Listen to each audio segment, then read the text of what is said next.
Assalamualaikum warahmatullahi wabarakatuh. Perkenalkan, nama saya Fauzia Lila Rahmadani dengan NIM 2401071100096.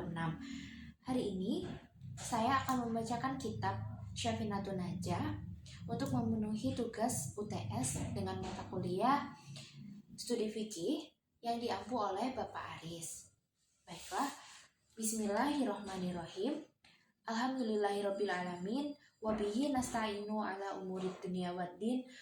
Wa sallallahu ala wasallama ala sayyidina Muhammadin khatamin nabiyyin wa alihi wa sahbihi ajmain. Wala haula wala quwata illa billahil aliyyil azim. Faslun. Arkanul Islam khamsah. Arkanul Islam, adapun rukun-rukun Islam, khamsatun itu ada 5. Jadi di sini di bab paling pertama akan menjelaskan mengenai rukun Islam. Rukun Islam itu dibagi menjadi 5, yaitu yang pertama syahadatun, bersaksi alla ilaha illallah, bahwa tiada Tuhan selain Allah. Jadi yang dimaksud di sini adalah bersaksi bahwa tiada Tuhan kecuali Allah, sesungguhnya Nabi Muhammad merupakan utusan Allah Subhanahu wa taala. Wa anna Muhammadar Rasulullah, dan sesungguhnya Nabi Muhammad adalah utusan Allah. Seperti yang dikatakan sebelumnya, sesungguhnya Nabi Muhammad merupakan utusan Allah Subhanahu wa taala. Selanjutnya, wa aqimus sholati, dan yang kedua adalah mendirikan sholat. Jadi yang kedua adalah mengerjakan atau mendirikan sholat yang berjumlah 5 waktu. Wa ita'uz zakah, dan yang ketiga mengeluarkan zakat. Jadi untuk yang ketiga, rukun Islam yang ketiga adalah mengeluarkan zakat. Wa shaumu ramadhana, dan yang keempat berpuasa di bulan Ramadan. Wa hajjul baiti man istata'a, dan menunaikan ibadah haji bagi yang mampu. Ilaihi sabila, menuju Baitullah, dan yaitu menggunakan biaya perjalanannya. Jadi yang dimaksud di sini adalah menunaikan ibadah haji ke Baitullah bagi yang mampu dan mampu di bidang finansialnya untuk biaya perjalanannya itu sendiri.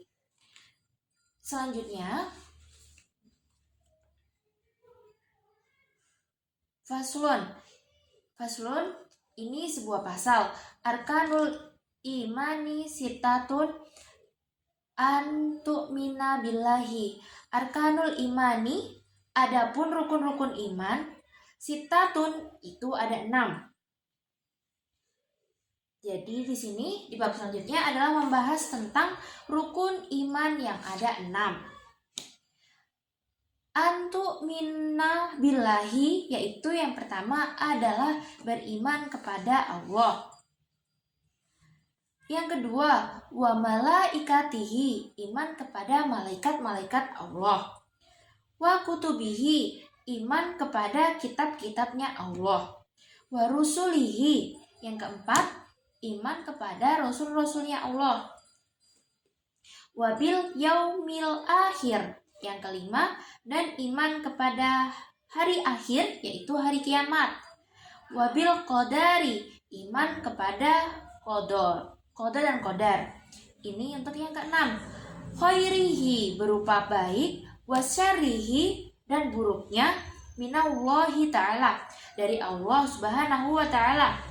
Jadi di sini menjelaskan mengenai rukun iman yang ada 6. Yang pertama, beriman kepada Allah. Yang kedua, beriman kepada malaikat-malaikatnya Allah. Yang ketiga, beriman kepada kitab-kitabnya Allah. Yang keempat, beriman kepada rasul-rasulnya Allah.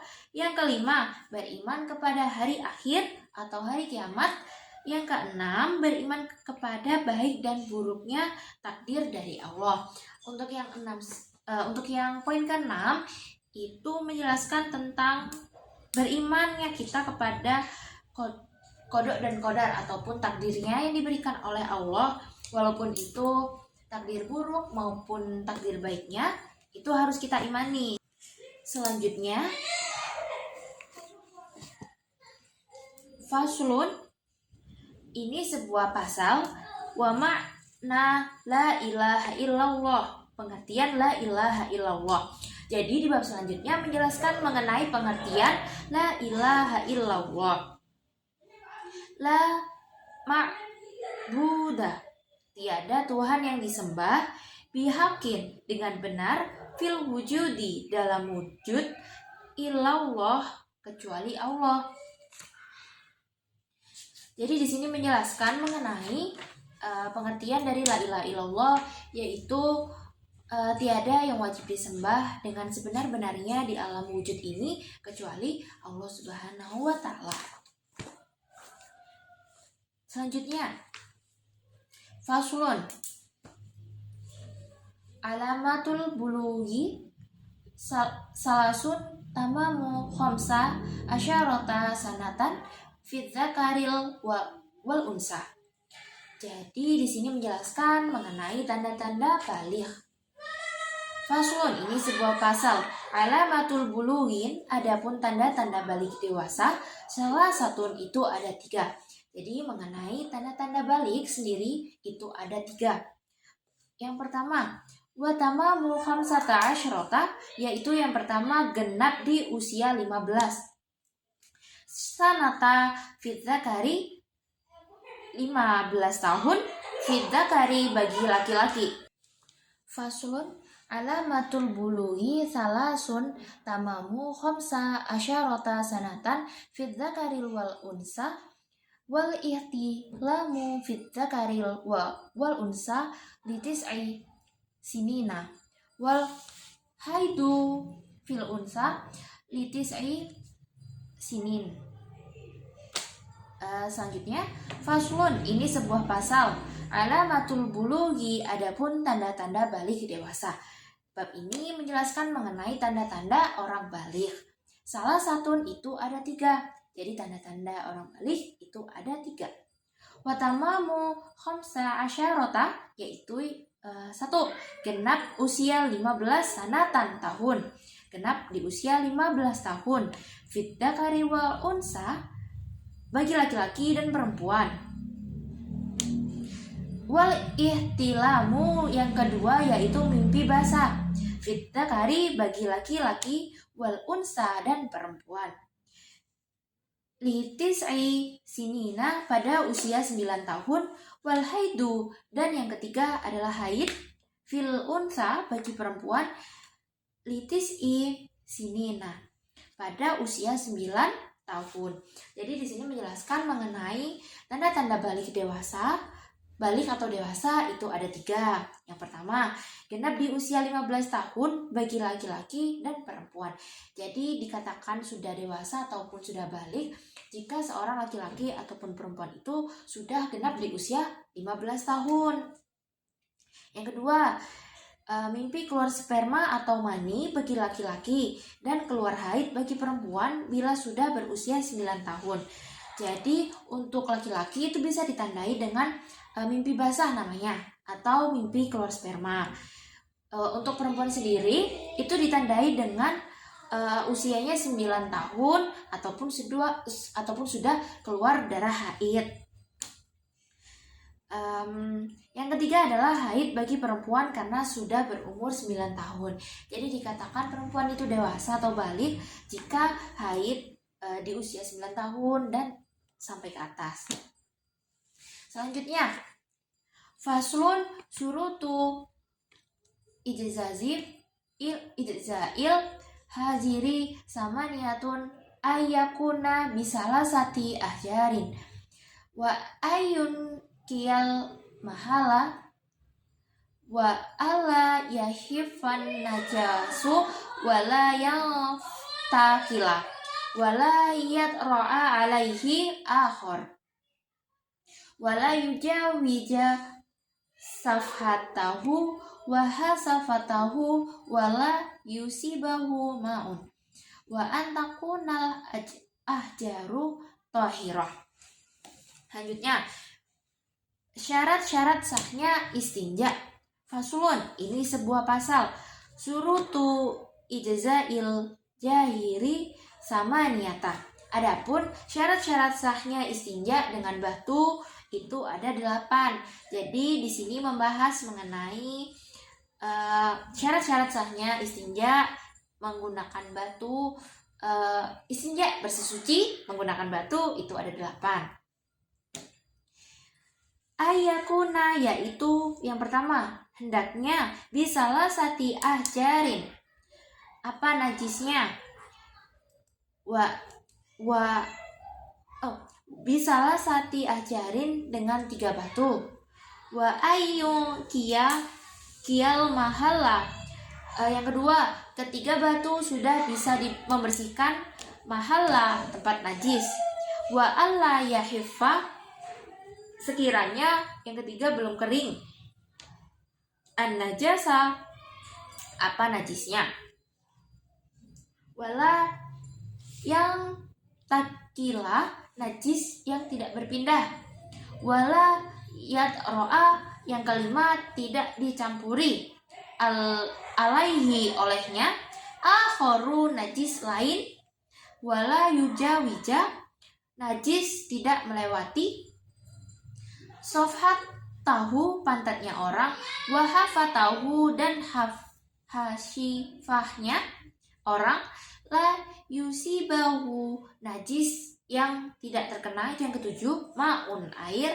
Dan yang ke-8, wa antakuna, dan hendaknya al-ahjaru, ada beberapa batu, tohirotan, itu suci.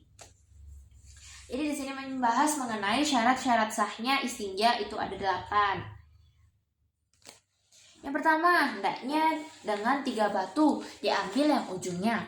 Jadi menyiapkan 3 batu untuk bersuci ini berjumlah 3. Yang kedua, ketiga batu sudah bisa membersihkan tempat yang najis, tidak membekas. Jadi untuk ketiga batunya itu sudah mencukupi untuk membersihkan tempat najis dan tidak ada bekasnya.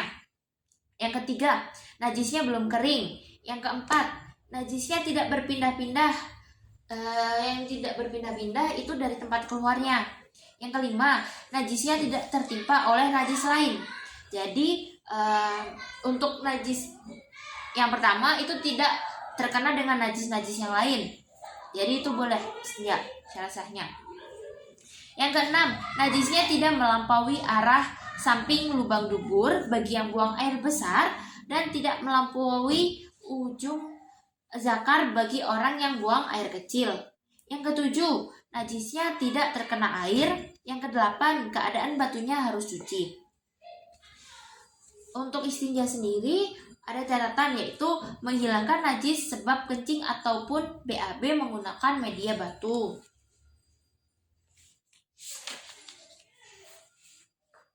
Selanjutnya, faslun furudul wudu'i sittatun, membahas tentang fardunya wudu. Faslun, ini sebuah pasal. Furudul wudu'i, adapun fardu-fardunya wudu, sittatun, ada 6. Al-awwalu, adapun yang pertama, an-niyatu, ialah niat. As-sani, yang kedua, ghuslul wajhi, ialah membasuh wajah.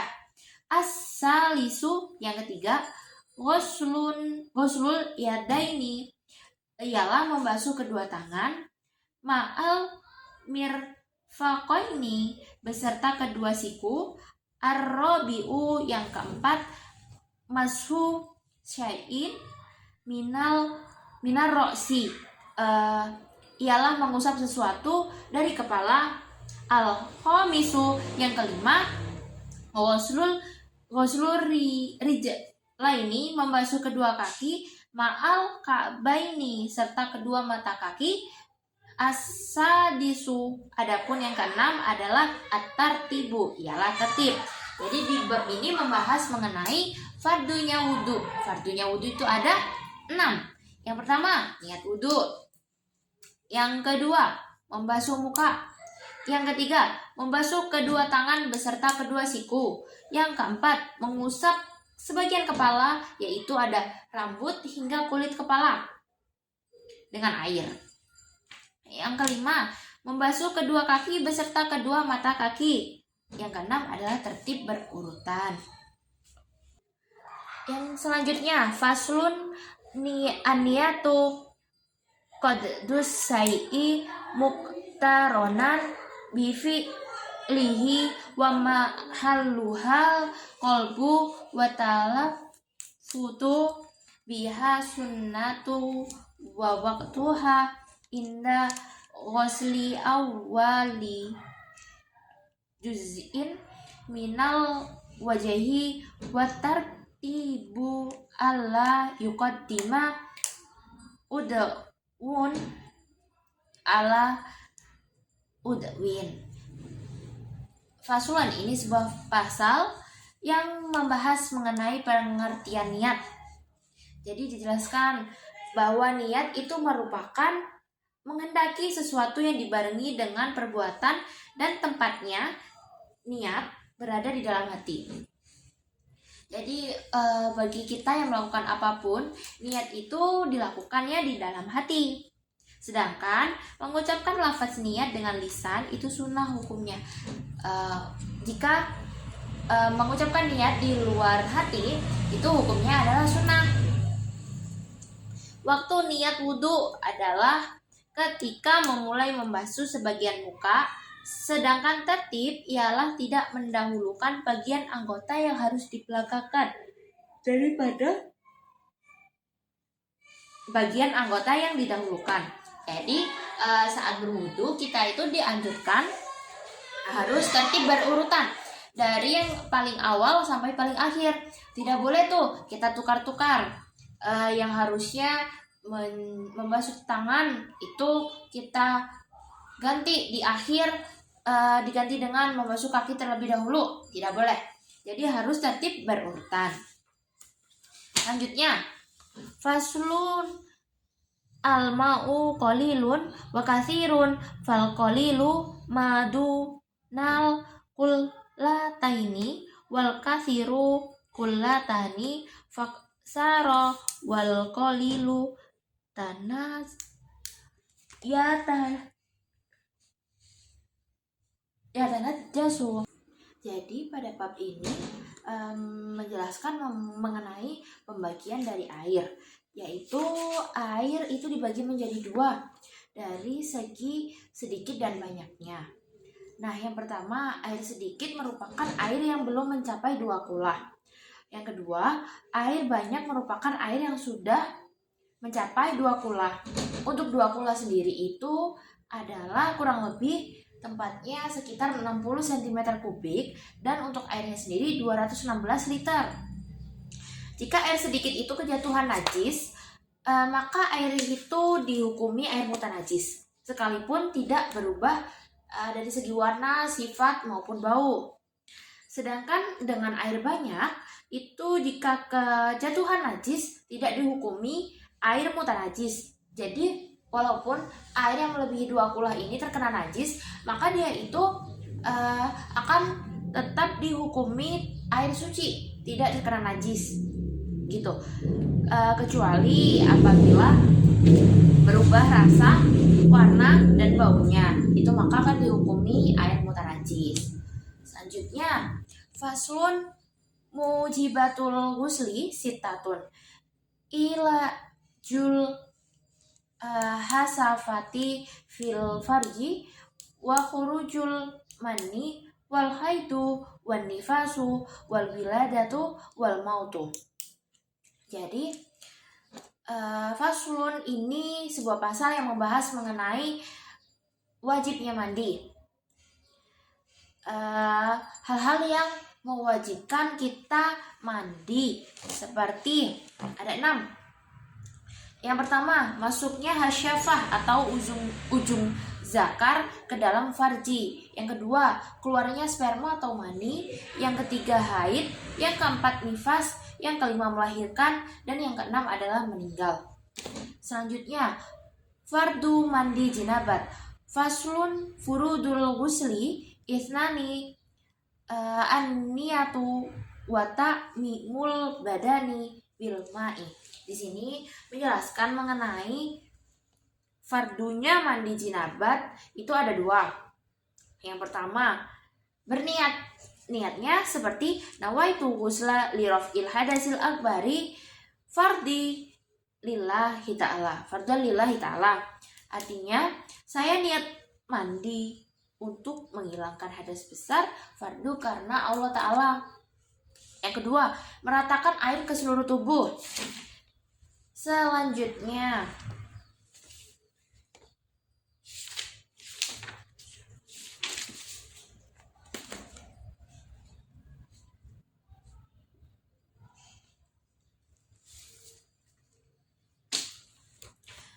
syarat-syarat wudhu. Faslus syurutul wudhu'i asyaratun. Jadi adapun syarat-syarat wudhu itu ada 10. Al-islamu wa tamyizu wan naqa'u anil haidi wan nifasi wa amma yamna'u usulal ma'i ilal basarati wa alla yakuna alal udwi ma yughayyirul ma'a wal ilamu bifardiyatihi wa alla ya'taqida fardo min furudihi sunnatan wal ma'u tohuru wa dukhulul waqti wal muwalatu lidaimil hadasi. Jadi di bab ini itu menjelaskan mengenai syarat-syarat wudhu. Nah, syarat-syarat wudhu itu ada 10. Yang pertama, beragama Islam. Yang kedua, tamyiz. Tamyiz itu sudah dapat membedakan kebiasaan buruk dan kebiasaan baik. Jadi tahu mana hal yang buruk dan mana hal yang baik. Yang ketiga, suci dari haid dan nifas. Yang keempat, suci dari sesuatu yang bisa menghalangi sampainya air ke kulit. Jadi tidak ada barang apapun yang menghalangi sampainya air ke kulit. Seperti itu.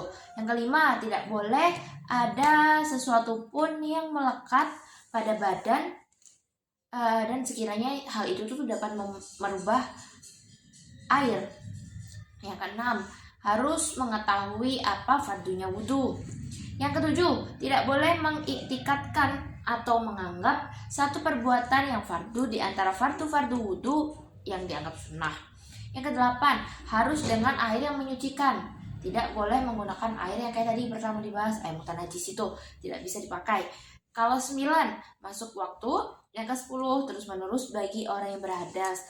Nah, jika orang yang selalu terkena air kencing, pendarahan atau sering kentut, wudhunya itu harus sudah masuk waktu sholat dan segera bergegas masuk sholat, segera melakukan sholatnya itu. Jangan menanti-nanti waktu lagi untuk sholat. Jadi jangan menunda-nunda karena dikhawatirkan akan berhadas lagi. Bagi orang yang sering buang air kecil dan ingin melakukan sholat, itu hendaknya mengganti pakaian dalamnya yang baru, yang suci setelah dia berwudu. Jadi untuk menghindari najisnya tadi. Begitu juga dengan wanita yang mempunyai darah istihadah. Hendaknya dia itu mengganti pembalut yang baru ataupun celana dalam yang baru yang suci setelah dia berwudu.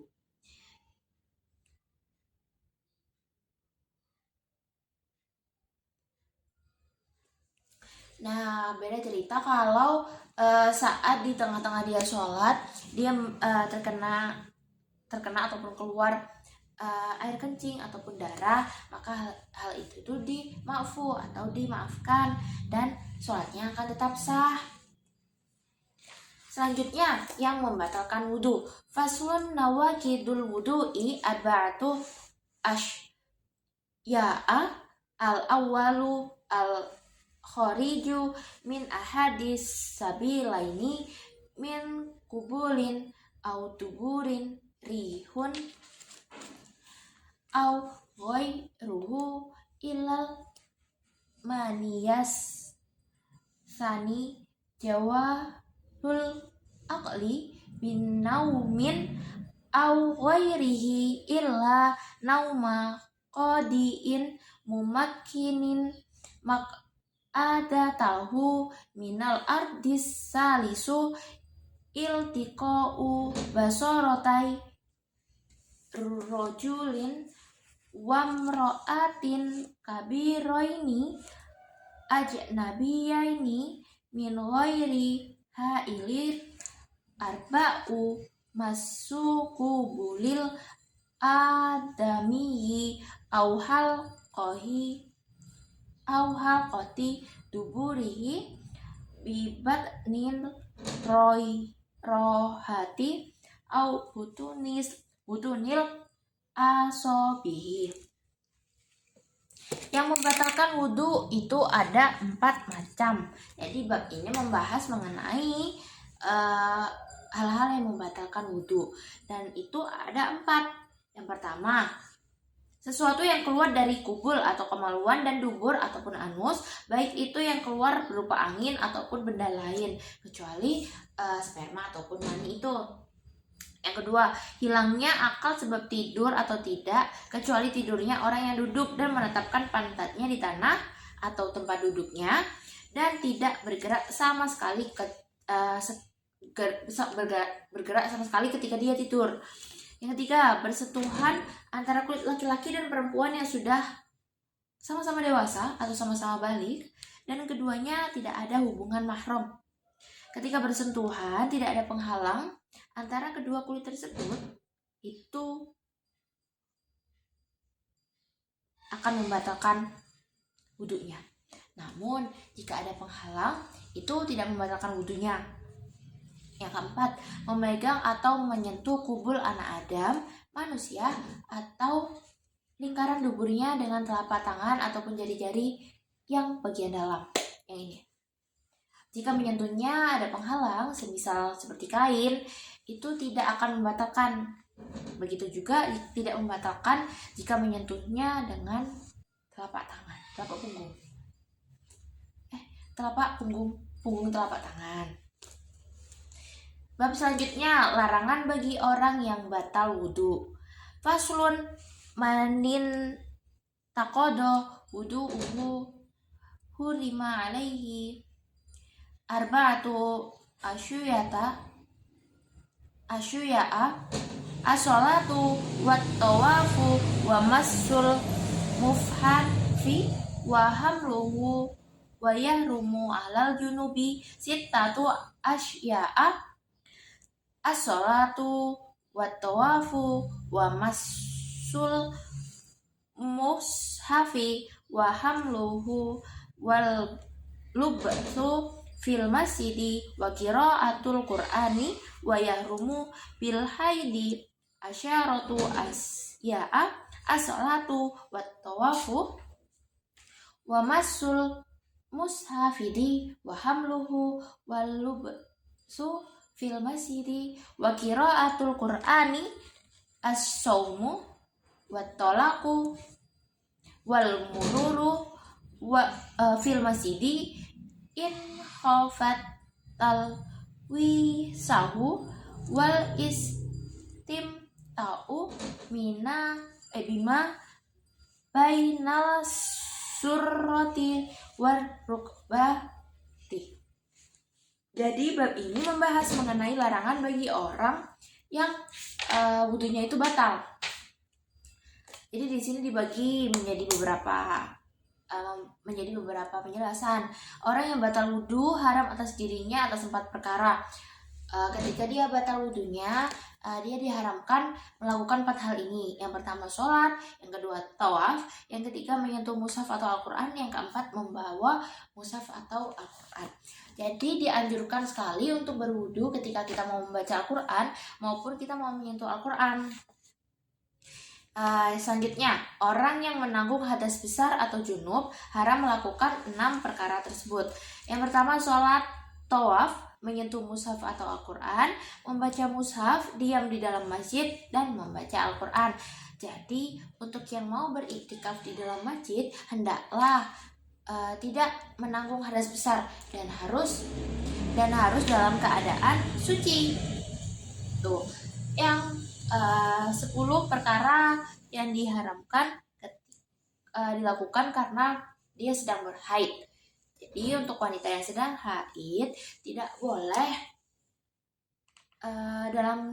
tidak boleh melakukan 10 perkara ini.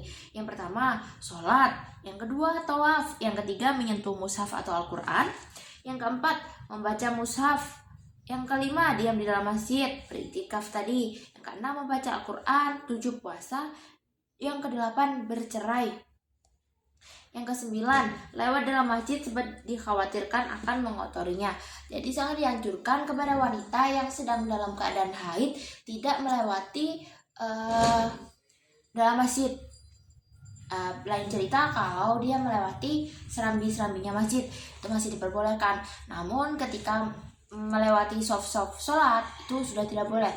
Soft untuk tempat sholat sudah tidak boleh karena takutnya akan ada darah yang mengotori tempat tersebut. Selanjutnya, bersuka-suka atau berjima di antara pusar hingga lutut. Jadi tidak boleh melakukan hubungan badan dulu ketika haid. Selanjutnya, sebab-sebab tayamum. Faslun asbabut tayamumi salah satu. Jadi adapun sebab-sebab tayamum itu ada 3. Faqdul ma'i wal maradu wal ihtiyaju ilaihi li'atsi hayawanin muhtaromin wa ghairul muhtaromi sitatun tarikul sholati wazanil muhsonu wal murtaddu wal kafirul harbiyu wal kalbur akuru wal henziru. Jadi di sini itu menjelaskan mengenai sebab-sebabnya kita boleh bertayamum. Yang menyebabkan kita diperbolehkan tayamum itu ada 3. Yang pertama, karena tidak adanya air. Yang kedua, karena sakit. Jadi jika terkena air, sakitnya akan semakin parah. Itu jadi kita tidak dianjurkan untuk berwudu langsung terkena air. Jadi kita diperbolehkan bertayamum. Yang ketiga, membutuhkan air selain untuk toharoh, seperti untuk memberi minum binatang yang dihormati menurut syara yang sedang kehausan. Jadi jika air kita itu ada sedikit, namun kita melihat ada binatang yang membutuhkan air, kehausan seperti itu, jadi kita boleh memberikan air sedikit tersebut kepada si hewan daripada untuk kita bersesuci, karena itu dianjurkan. Jadi untuk kita berwudunya itu menggunakan tayamum. Adapun binatang yang tidak dianggap mulia menurut syara itu ada 6. Pertama, orang yang meninggalkan sholat. Yang kedua, orang yang zina muson atau orang yang melakukan zina sedangkan dia itu sudah beristri dan bersuami ataupun bersuami. Yang ketiga, orang yang murtad. Yang keempat, kafir harbi atau orang non-Islam yang memerangi umat Islam. Jadi untuk orang yang non-Muslim dan dia anti dengan agama Islam, itu namanya kafir harbi. Yang kelima, anjing galak. Yang keenam, babi. Selanjutnya, syarat tayamum. Faslu surutut tayamumi asyaratun. Jadi adapun syarat-syaratnya tayamum itu ada 6, ada 10. Ayakuna biturabin wa ayakuna turabu tohiron wa alla yakuna musta'malan wa alla yukhalitahu dakiku wa alla yakuna musta'malan wa alla yukhalitahu dakikun wa nahwuhu wa ayyak sidahu wa ayyam saha wajahu wa yadaihi bidor bataini wa ay yuzilan najasata awalan wa ayyajtahida fil kibalati qablahu wa ayyakunat tayammumu ba'da dukhulil waqti wa yatayammama likulli fardi. Jadi di sini membahas mengenai syaratnya tayamum. Dan syaratnya tayamum itu ada 10. Yang pertama harus dengan debu. Yang kedua harus dengan debu yang suci. Yang ketiga tidak boleh dengan debu yang sudah digunakan atau mustakmal. Jadi harus berpindah tempat. Jadi dari debu sebelah sini itu harus dipindah ke debu yang sebelah sini karena dia sudah dihukumi mustakmal. Jadi tidak boleh digunakan lagi. Selanjutnya, debunya tidak bercampur dengan tepung atau hal-hal sejenisnya. Jadi dia itu pure dari debu, bukan ada campuran tepung ataupun hal-hal lainnya. Selanjutnya, bermaksud tayamum menggunakan debu, bukan untuk mainan. Yang keenam, harus dengan 2 kali pukulan atau tepukan meletakkan telapak tangan ke tempat debu. 1 kali untuk mengusap muka dan 1 kali untuk mengusap kedua tangan.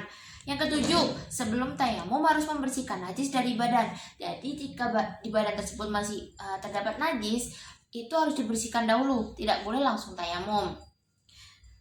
Setelah dibersihkan, baru boleh melakukan tayamum. Yang kedelapan, ijtihad, mencari atau menghadap kiblat. Jadi sangat disarankan saat bertayamum itu menghadap kiblat. Yang ke-10, 1 kali tayamum cukup untuk 1 kali sholat fardu. Jadi jika bertayamum, sekali tayamum itu hanya untuk 1 kali sholat. Jika mau ke sholat selanjutnya itu harus bertayamum lagi jika tidak ada air di saat waktu tersebut mau sholat. Selanjutnya fardu tayamum. Faslun furudut tayamumi khamsatun. Jadi adapun fardu-fardunya tayamum itu ada 5. Al-awwalu naqlu turabisani an-niyatu salisu mashul wajhir rabu mashul yadaini ilal mirfaqainil khamisut tartibu bainal mashataini. Jadi bab ini membahas tentang fardu-fardunya tayamum yang ada 5. Yang pertama, memindahkan debu. Yang kedua, niat. Yang ketiga, mengusap wajah. Yang keempat, mengusap kedua tangan beserta siku. Yang kelima, tertib berurutan. Selanjutnya, batalnya tayamum. Fasun mubtilatut tayamumi salah satu. Jadi di sini membahas mengenai perkara-perkara yang membatalkan tayamum.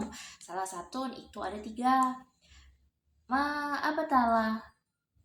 Abtalal wudu'a war riddatu wa tawahhumul ma'i in tayammama lifaddihi.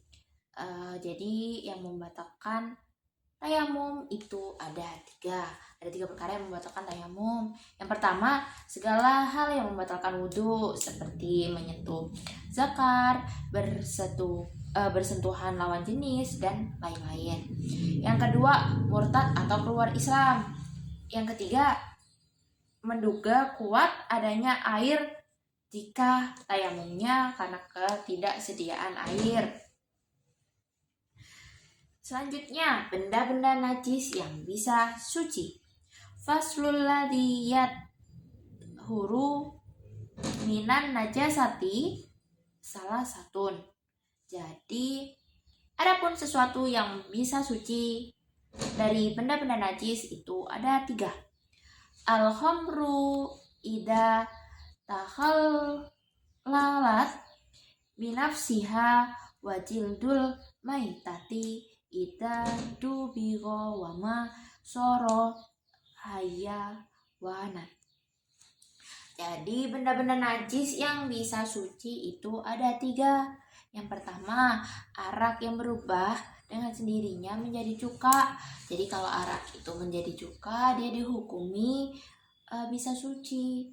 Yang kedua, kulit bangkai yang telah disamak.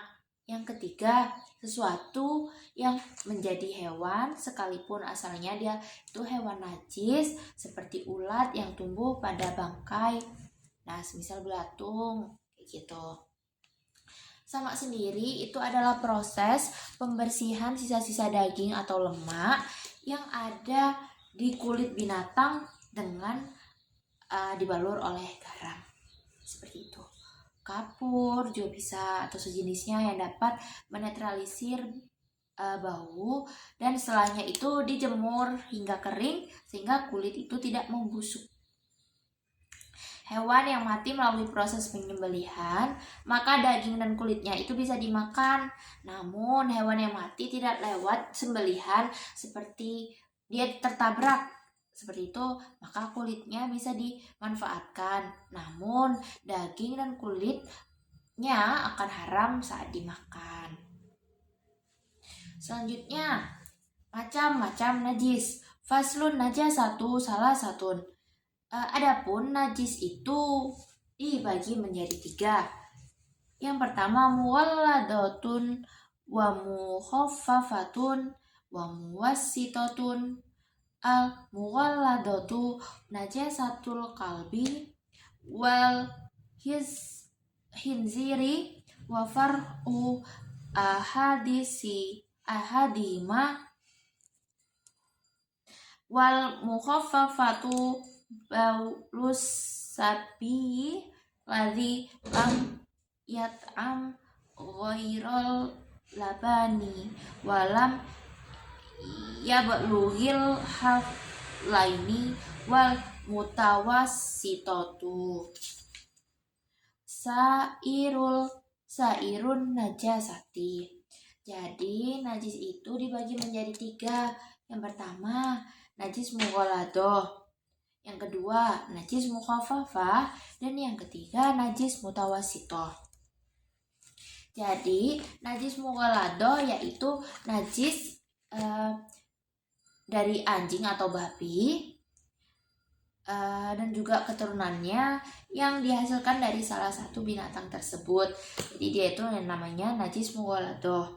Najis mukhaffafah yaitu najisnya air kencing anak laki-laki yang belum berusia 2 tahun dan belum makan sesuatu kecuali air susu ibu. Yang ketiga, najis mutawassitoh ialah semua najis yang selain najis mughaladoh dan mukhaffafah. Selanjutnya, faslul mughalladatu tathuru bisab'i ghasalatu. Jadi di sini akan menjelaskan cara mencuci najis, cara mensucikannya. Faslun, sebuah pasal, ba'da ijalati ainiha hunna biturabin wal mukhaffafatu tathuru birosil ma'i alaiha ma'al ghalabati wa ijalati ainiha wal mutawwassitatu tan qasimu ila kismaini ainiyatun wa hukmiyatul ainiyatu allati laha launun warihun wa ta'mun fala budda min ijalati launiha warihiha wa ta'imiha wal hukmiyah allati la launa wala riha wala ta'ma laha yakfika jaryul ma'i alaiha. Jadi di sini membahas mengenai cara mencuci najis. Sesuatu yang terkena najis mughaladoh, cara mensucikannya itu harus dibasuh 7 kali. 7 kali basuhan, dan salah satu basuhannya itu harus dicampur dengan debu atau tanah yang suci. Adapun bila sesuatu itu terkena najis mukhafafah, cara mensucikannya dengan memercikkan air padanya secara merata hingga hilang zat najisnya. Jadi yang perlu disucikan itu hanya pada tempat najisnya saja. Untuk tempat yang lain tidak perlu disucikan, dan cara mensucikannya hanya perlu dipercikkan air saja. Selanjutnya, najis mutawasito itu dibagi menjadi dua, najis ainiyah dan najis hukmiyah. Untuk najis ainiyah yaitu yang memiliki warna, bau, rasa. Maka itu kita harus menghilangkan warna, bau, dan rasanya tersebut. Seperti contoh air kencing, kotoran hewan, dan lain-lain. Najis hukmiyah adalah najis yang tidak ada warna, tidak ada bau, dan tidak ada rasa. Cukup cara mensucikannya hanya dengan mengalirkan air ke tempat najisnya saja. Contoh air kencing yang sudah kering, seperti itu. Selanjutnya, waktu haid dan nifas. Faslun akolul haidi yaumu walailatun wa ghalibuhu situn au sab'u wa aktsaruhu khamsata asyara yauman wilayat liha aqallut tuhri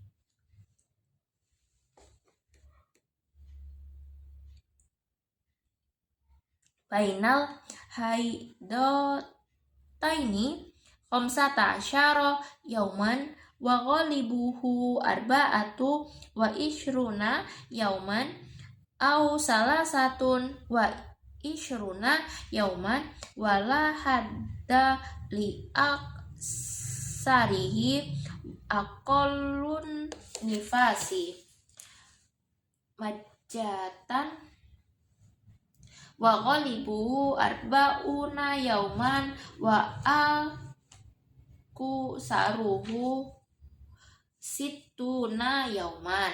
Jadi di sini membahas mengenai waktu haid dan nifas. Waktu haid dan nifas masa paling sedikitnya waktu haid itu adalah semalam atau 24 jam. 1 hari 1 malam 24 jam. Sedangkan pada umumnya itu sekitar 6 sampai 7 hari. Maksimalnya itu ada di 15 hari. 15 hari, 15 malam. Adapun yang paling sedikitnya masa suci antara 2 kali haid itu adalah 15 hari. Dan pada umumnya itu 24 atau 23 hari, dan paling banyaknya tidak terbatas masa sucinya ya. Sedikit-sedikitnya masa nifas itu hanya sekejap atau majah. Pada umumnya itu selama 40 hari dan paling lama adalah di 60 hari. Bab selanjutnya membahas uzurnya sholat. Faslun a'darus sholatisani. Adapun uzur-uzurnya sholat itu ada 2. Yang pertama, an-naumu yaitu tidur, wan nisyanu yaitu lupa. Halangan yang memperbolehkan orang untuk meninggalkan sholat pada waktunya itu ada 2, yaitu tertidur dan terlupa.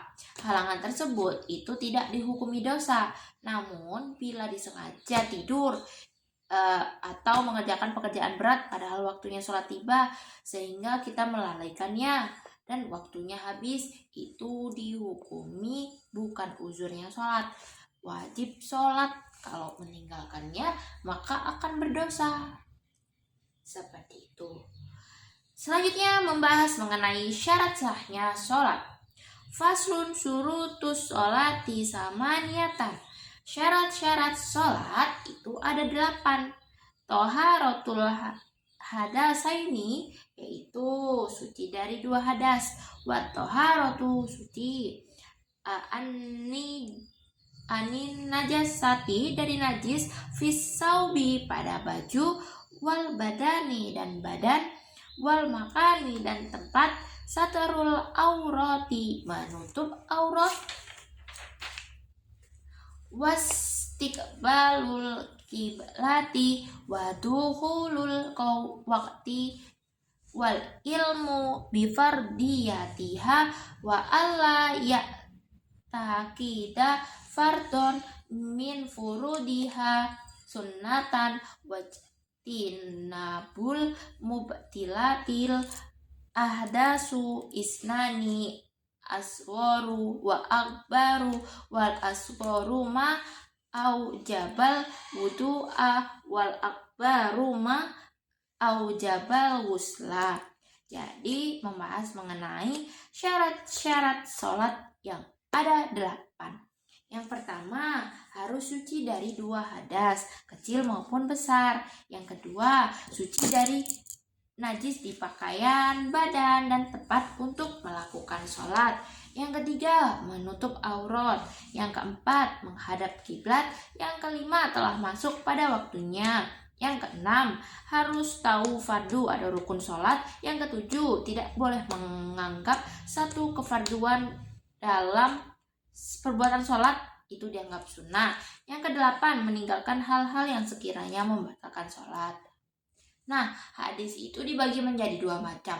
Ada hadas kecil dan ada hadas besar. Hadas kecil adalah hadas yang mewajibkan kita untuk berwudu. Sedangkan untuk hadas besar itu hadas yang mewajibkan kita untuk mandi jinabat.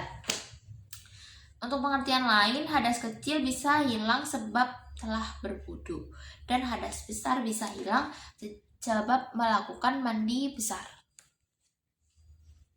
Aurat itu dibagi menjadi 4. Yang pertama, ada aurat bagi laki-laki baik di dalam sholat maupun di luar sholat, yaitu ada dari pusat hingga lutut. Begitu pula dengan budak amat. Yang kedua, aurat bagi perempuan di waktu sholat itu adalah seluruh tubuh kecuali muka dan telapak tangan. Jadi untuk wanita yang sedang bersolat, wajibnya menutup seluruh aurat kecuali muka dan telapak tangan.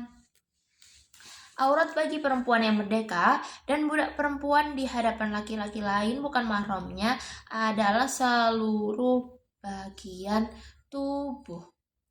Dan bila di hadapan mahramnya atau sama-sama perempuannya, maka auratnya adalah di antara pusar dan lutut. Selanjutnya membahas mengenai rukun sholat. Rukun sholat itu terdiri dari 17. Yang pertama adalah niat. Yang kedua adalah takbiratul ihram. Takbir. As-salisul qiyamu alal qadiri fil fardir, yaitu berdiri bagi yang mampu. Yang keempat, ar-rabi'u qiraatul fatihah, membaca al-fatihah. Khamisu ruku. Yang keenam, tumakninah. Yang ketujuh, iktidal. Yang kedelapan, tumakninah di dalam iktidal. Yang kesembilan, sujud 2 kali. Yang ke-10, tumakninah di waktu sujud. Yang ke-11, duduk di antara 2 sujud. Yang ke-12, tumakninah di waktu duduk. Yang ke-13, tasyahud akhir. Yang ke-14, duduk untuk membaca tasyahud. Yang ke-15, membaca sholawat Nabi Muhammad SAW. Yang ke-16, mengucapkan salam. Yang ke-17, tertib berurutan. Jadi di sini perlu kita ketahui bahwa tumakninah ini jarang sekali diperhatikan bagi orang-orang yang sedang melakukan sholat.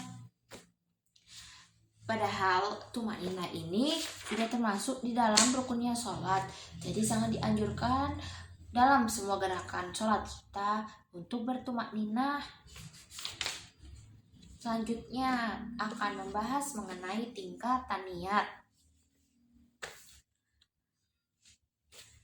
Faslun niyatu salasu darajatin inkan nati sholatu fardon wajaba qasdul fi'li. Jadi di sini membahas mengenai niat itu ada 3 tingkatan.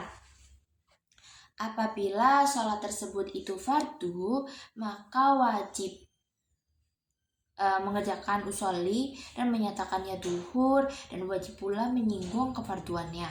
Seperti contohnya seperti ini: usolli fardol asri, usolli fardot duhri.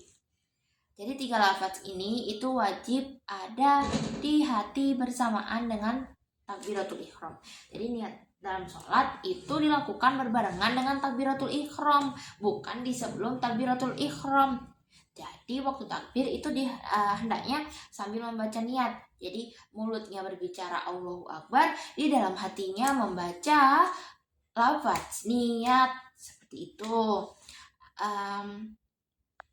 Jadi kalau untuk melafazkan niat sebelum takbiratul ihram itu hukumnya adalah sunnah. Apabila sholat itu adalah sholat sunnah yang terbatas oleh waktu seperti sholat rawatib, qobliyah dan ba'diyah, itu sholat duha juga sholat sunnah yang terkait oleh sebab seperti sholat gerhana, maka wajib bermaksud mengerjakan sholat tersebut dan harus dinyatakan nama sholatnya. Seperti contoh, usolli duha, usolli tarawih, usolli tahajjudi, usolli qobliyah duhri, usolli ba'diyah duhri. Lafaz ini, jadi kedua lafaz ini itu wajib ada di hati bersamaan dengan takbiratul ihram. Nah, bila waktu itu adalah sholat sunnah mutlak yang tidak memiliki sebab atau tidak berwaktu, maka hanya wajib bermaksud mengerjakannya tanpa to'in, sebagaimana dan sebagainya. Cukup membaca usolli saja. Satu lafaz ini sudah cukup terbesit di hati bersamaan dengan takbiratul ihram. Sholat mutlak ini biasanya dilakukan oleh seseorang dengan tujuan taqarrub atau mendekatkan diri kepada Allah. Dia itu bebas melaksanakan sholatnya hingga ratusan bahkan ribuan rakaat. Selanjutnya membahas mengenai syarat takbiratul ihram. Jadi di sini syarat takbiratul ihram itu ada 16. Yang pertama, harus dibaca saat berdiri dalam sholat fardu. Yang kedua, harus berbahasa Arab. Yang ketiga, harus menggunakan lafaz Allah. Yang keempat, harus dengan lafaz akbar. Yang kelima, harus tertib antara dua lafaz tersebut atau berurutan. Yang keenam, hamzahnya pada lafaz Allah tidak boleh dipanjangkan. Yang ketujuh, huruf ba pada lafaz akbar tidak boleh dipanjangkan. Yang kedelapan, huruf ba pada akbar tidak boleh ditasydidkan. Yang kesembilan, tidak boleh menambahkan waw hidup atau mati di antara dua kata. Yang kesepuluh, sebelum lafaz Allah tidak boleh ditambahkan huruf waw. Yang ke-11, di antara lafaz Allah dan akbar tidak boleh berhenti lama atau sebentar. Yang ke-12, seluruh huruf-huruf takbiratul ihram itu harus bisa didengar oleh telinga sendiri. Tidak boleh dibaca di dalam hati atau di batin saja. Yang ke-13, harus sudah tiba waktu sholat bila mengerjakan waktu sholat. Yang ke-14, lafaz Allahu Akbar itu harus diucapkan ketika menghadap kiblat. Yang ke-15, tidak boleh merusak atau merubah satu huruf dari huruf-huruf takbiratul ihram. Yang ke-16, bila kita sebagai makmum, takbiratul ihram itu harus dilakukan setelah imam melakukan. Jadi saat kita menjadi makmum, kita itu tidak boleh mendahului gerakan dari imam. Seperti itu. Yang selanjutnya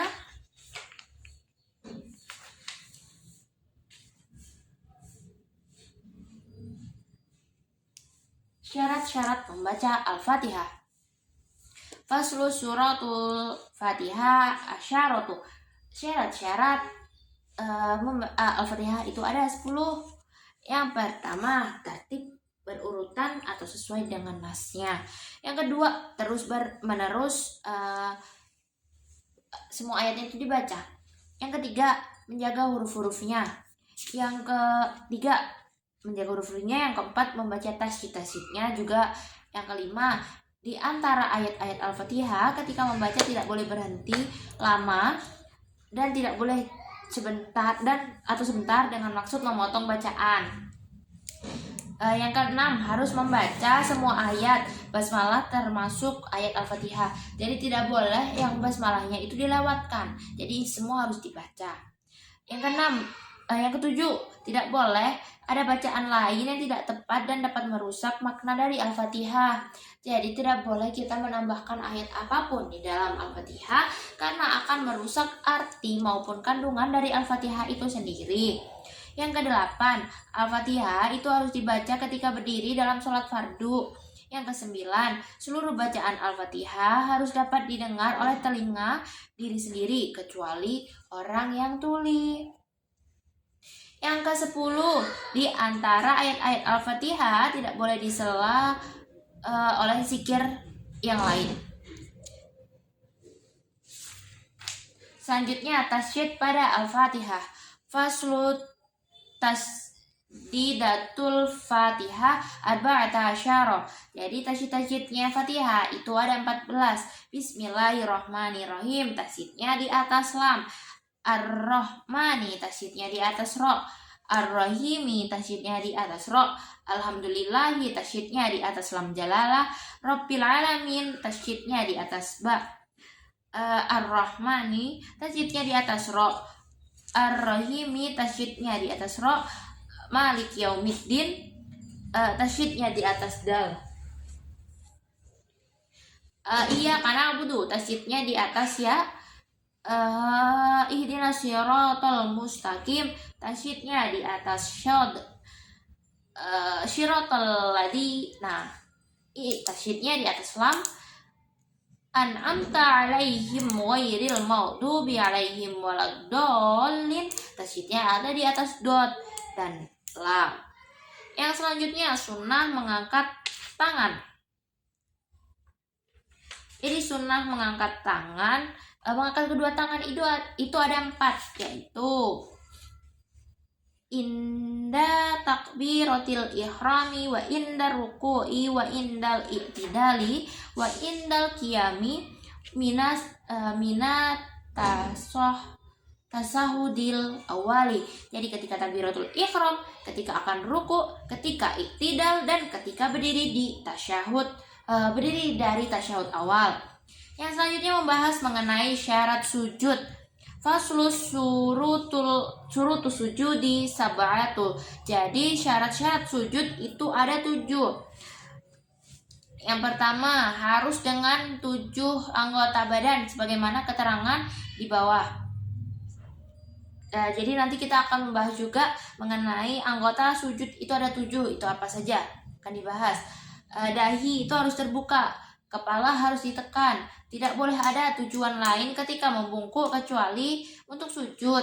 Tidak boleh sujud di atas sesuatu yang bergerak karena gerakan orang yang sujud. Kepalanya harus lebih rendah daripada pantatnya. Yang ketujuh, harus tumakninah atau berhenti sejenak setelah pergerakan. Yang selanjutnya akan membahas mengenai anggota sujud. Nah, anggota sujud itu ada 7. Apa saja? Khotimatun a'dhamus sujudi sab'atun. Adapun anggota-anggota penutup sujud itu ada 7. Al-jabhatu wa butunul kaffaini warrukbatani wa butunu asabi'ir rijlaini. Jadi yang pertama dahi, 2/3 telapak kedua tangan, 4-5 itu kedua lutut, dan yang ke-6 dan ke-7 itu telapak ujung jari kedua kaki. Selayaknya orang yang sedang sujud dalam menekan dahinya itu seperlunya saja, tidak boleh terlalu menekan atau bisa dikatakan sampai si kapas itu gepeng, seperti itu. Selanjutnya orang yang sujud jangan lupa untuk memancat. ujung jari kaki karena sebagian besar orang yang sholat itu jarang memperhatikan hal ini. Jadi jangan sampai lupa kalau jari kakinya itu juga harus dipancatkan ke lantai seperti itu. Begitu juga dengan tumaninah. Selanjutnya akan membahas tentang tasjid pada bacaan tasyahud. Tasjid-tasjidnya tasyahud itu ada 21. Yang pertama, wasitatu asyara fi aqallihi tahiyatu ala to'i wal yaumi mubarakatu sholawatu. Jadi yang 5 itu ada pada bacaannya yang sempurna, yang 16 itu ada bacaan yang paling singkat. Maksudnya bila dibaca dengan sempurna maka tasjidnya ada 21. Bila dibaca dengan singkat itu harus mencukupi ada 16 tasjid. At-tahiyatu tasjidnya itu terdapat pada to dan ya. Al-mubarakatu sholawatu itu tasjidnya ada pada shod. At-thayyibatu itu tasjidnya terletak pada to dan ya. Lillahi itu tasjidnya terletak pada lam jalalah. Assalamu alaika itu terletak pada sin. Ayyuhan nabiyyu itu terletak pada ya, nun dan ya. Warahmatullahi itu terletak pada lam jalalah. Wabarakatuhu salamu terletak pada sin. Alaina wa ala ibadillahi terletak pada lam jalalah. Dan as-solihina tasjidnya itu terletak pada shod. Ashadu alla ilaha terletak pada lam alif. Illallahu terletak pada lam alif dan lam jalalah. Wa asyhadu anna itu terletak pada nun. Dan Muhammadar Rasulullah terletak pada mim, ro dan lam jalalah. Jadi sekian pembacaan kitab Safinatun Najah pada hari ini. Semoga dapat bermanfaat bagi kita semua. Saya sendiri juga semoga bermanfaat. Kurang lebihnya saya mohon maaf. Wassalamualaikum warahmatullahi wabarakatuh.